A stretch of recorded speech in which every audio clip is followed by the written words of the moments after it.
मान्यवर आपने कहा कि इससे आप पिछड़े मुसलमानों का भला करने जा रहे हैं।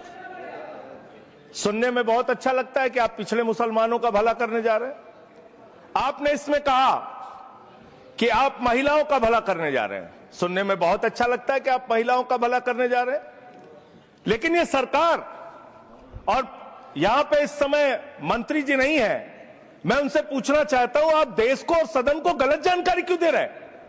मानवर 2013 के वक्फ बिल में जो भारतीय जनता पार्टी की सहमति और सहयोग से पास हुआ, उसमें भी महिलाओं के लिए आरक्षण था।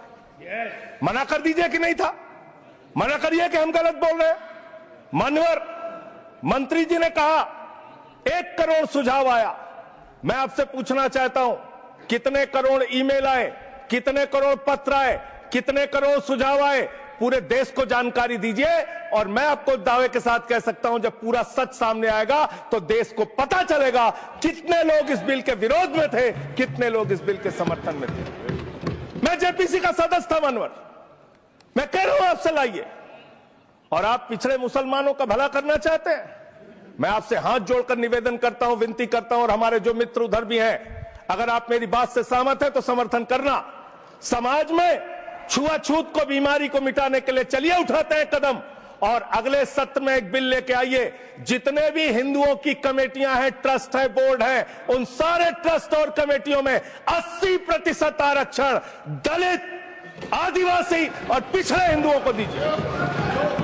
मैं समर्थन करूंगा आपका, माला पहनाऊंगा आपको।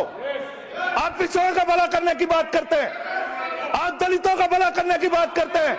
आपकी मातृ संस्था आरएसएस 100 साल तक आपने एक भी दलित, पिछड़ा और आदिवासी, एक भी महिला को आज तक आरएसएस का प्रमुख नहीं बनाया।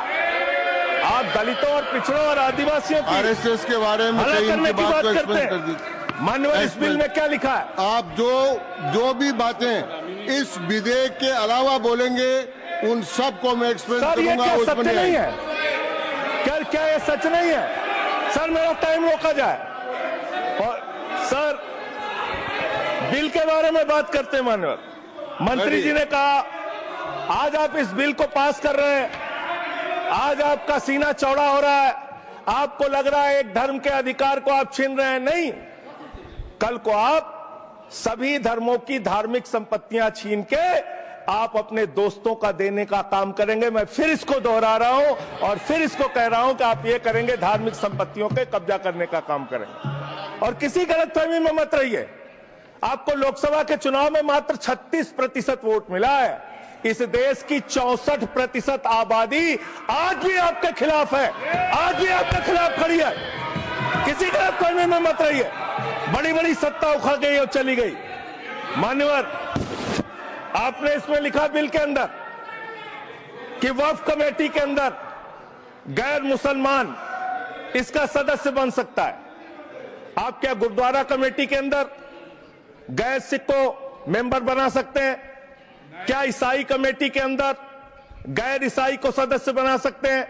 क्या बौद्धों की कमेटी के अंदर गैर बौद्ध को, क्या जैनों की कमेटी के अंदर गैर जैन को आप मेंबर बना सकते हैं? और इतना ही नहीं, क्या आप हिंदुओं के ट्रस्ट में, मंदिर के ट्रस्ट में आप क्या गैर हिंदू को मेंबर बना सकते हैं? नहीं बना सकते, नहीं बना सकते। आप एक झूठ फैला रहे हैं देश भर में, देश भर में झूठ फैला रहे हैं। आप कह रहे हैं ये मैं पढ़ रहा हूं राम मंदिर का, सर, राम मंदिर ट्रस्ट। झूठ शब्द असंसदीय है, जो असंसदीय शब्द उनको निकाल दीजिए। सत्य से परे, सत्य से परे। सर ये प्रभु श्री राम के मंदिर का ट्रस्ट, मैं इसका समर्थन करता हूं। नहीं, आप सर मैं इसका समर्थन कर रहा हूं। ये सब्जेक्ट नहीं है सर, समर्थन कर रहा हूं। सुन तो लीजिए, आप कहे से नहीं सुनूंगा। डिस्ट्रिक्ट मजिस्ट्रेट प्रोसीडिंग में नहीं आएगा। सर मेरी बात तो बिल्कुल नहीं आएगा। सर मेरी बात सुन लीजिए। घनश्याम जी प्लीज, चेयरमैन साहब, district magistrate of Ayodhya will be ex officio trustee who will be a practicing Hindu if the DM is not Hindu, then additional district magistrate will be an ex officio member of the trust. हम इसका समर्थन करते हैं sir. Hindu धर्म के trust में हिंदू को member होना चाहिए, आपने लिखा, हम इसका समर्थन करते हैं। लेकिन आप दूसरे धर्मों के ऊपर कह रहे हैं। कल को आप गुरुद्वारा कमेटियों में कहेंगे सिख नहीं, दूसरे धर्म के लोग इसमें आएंगे। कल को आप जैन कमेटियों में घुसड़ेंगे, बौद्धों की कमेटियों में घुसड़ेंगे। ये बात गलत है, ये पूरी तरीके से गलत है। और आज पूरे देश को आप बताइए, मान्यवर, पूरे देश को आप बताइए, 2009 में आपने अपना घोषणा पत्र जारी किया था, मैनिफेस्टो। ये मैनिफेस्टो आपका लेके आया हूं, ये तो आपका डॉक्यूमेंट है, मेरे घर नहीं बना। इस मैनिफेस्टो में लिखा है इन्होंने कि 2009 के मैनिफेस्टो में लिखा है कि वक्फ की जमीनों पर जो अवैध कब्जे हुए हैं, के.आर. रहमान की कमेटी की रिपोर्ट के हिसाब से हम मुस्लिम धर्म गुरुओं के साथ बातचीत करके उसको खाली कराने का काम करेंगे। कितना दोहरा चरित्र है आपका। आपने कहा वक्फ की जमीनों को खाली कराने का काम करेंगे जिसपे कोई और कब्जा कर रखा है।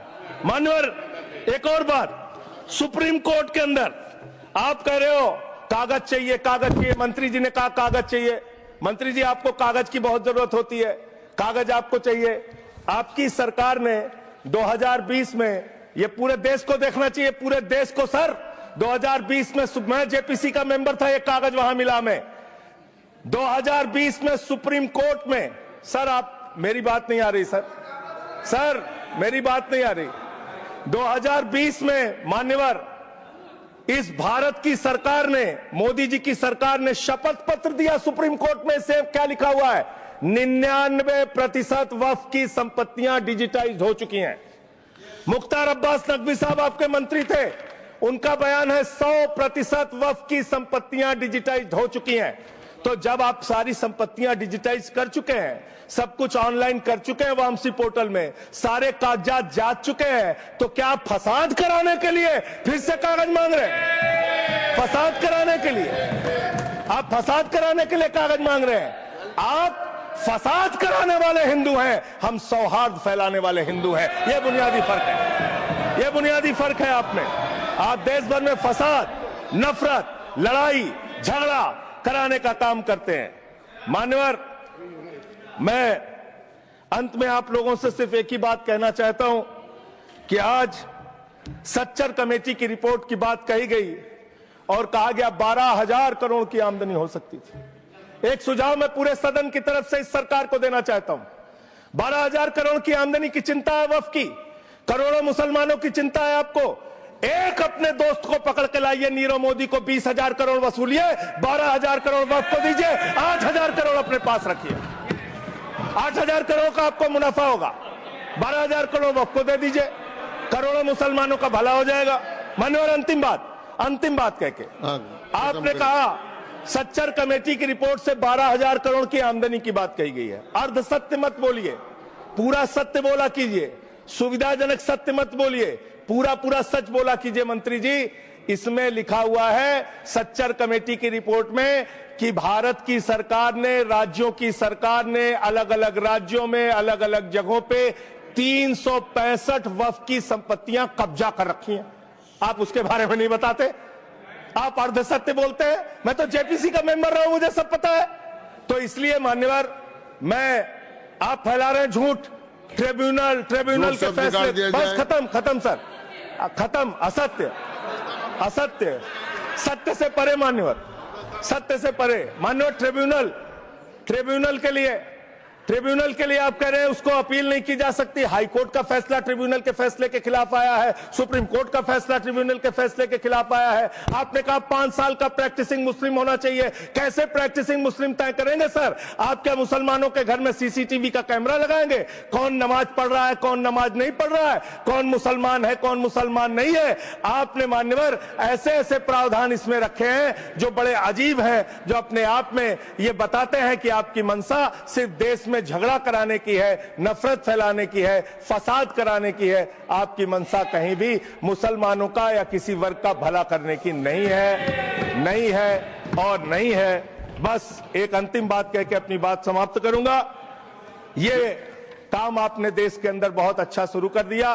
आप एक काम करते हैं, देखो मुसलमानों को ठीक कर रहा हूं, दूसरी तरफ महंगाई बढ़ रही है, नुकसान हिंदुओं का।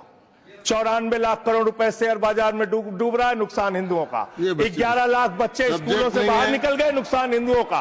तो मुसलमानों का को ठीक करने के नाम पर आप नुकसान देश के करोड़ों हिंदुओं का भी कर रहे हैं। इसलिए ये सब बातें करके देश में आप नफरत फैला के ये सब झगड़े फसाद के काम मत कीजिए।